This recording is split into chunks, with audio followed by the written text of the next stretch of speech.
The island of Sodor is surrounded by beautiful blue sea. It has fields of green and sandy yellow beaches. There are rivers, streams, and lots of trees where the birds sing.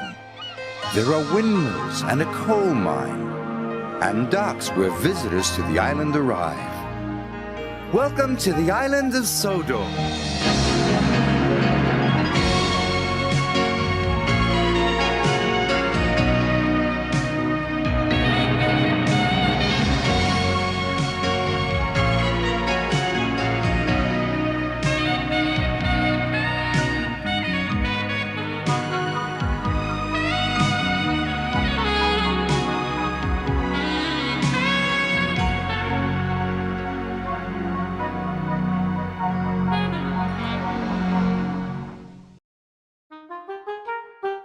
James's safety valve had become faulty, taking him off passenger duties and leaving him to maintain the yard.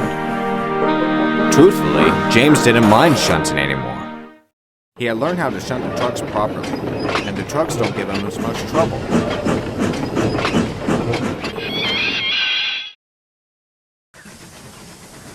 However, there was still one problem for James.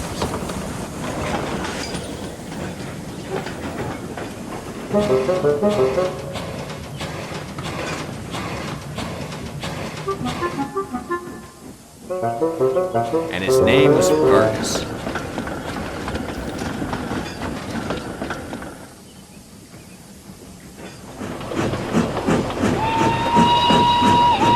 Everything James did, Fergus always had something to say.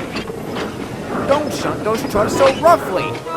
No wonder they always cause you trouble. Do it right, and they won't.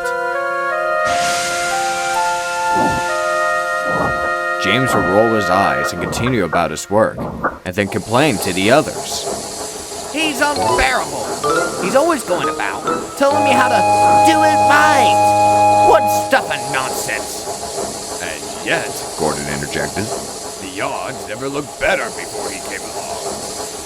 I do say, James, perhaps if you were to stop whining and listen, you'd be as good as he is. Before James could say anything else, Gordon puffed away, leaving James to grumble to himself. Be as good as he is.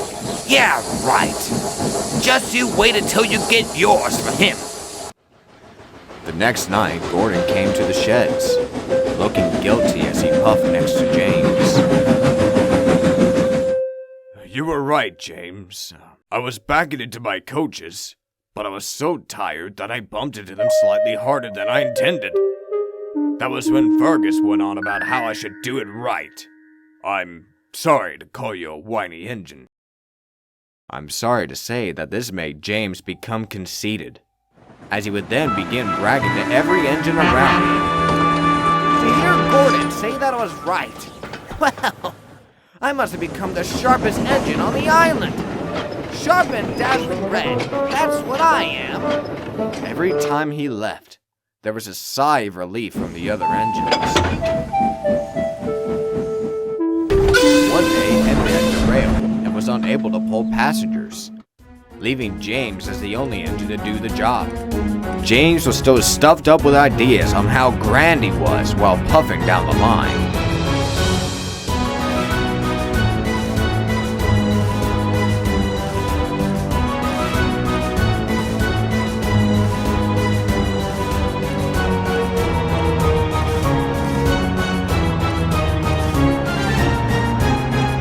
It was then that trouble came. His safety valve was never truly fixed. At that very moment, the valve burst, leaving James to stop in the middle of the tracks. "Father!" he exclaimed in annoyance. James waited while his crew went to phone for help. And when help came, and when it did, he didn't like what came. Fergus backed up in front of James, coupling up in front. "Oh, great," James grumbled. "You're here? You can't pull me and the coaches." "Well, I still got to try," Fergus replied. "It wouldn't be right if I didn't, and I've got to do it right." It was then that Fergus started to pull, and much to James's surprise, the train began to move.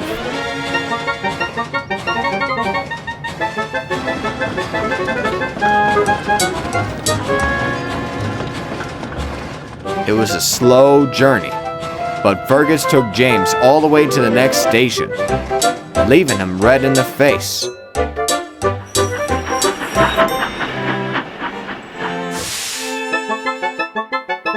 When James came to the sheds that night, Fergus told the other engines the whole story. All the while, James decided that the right thing to do was to remain completely silent.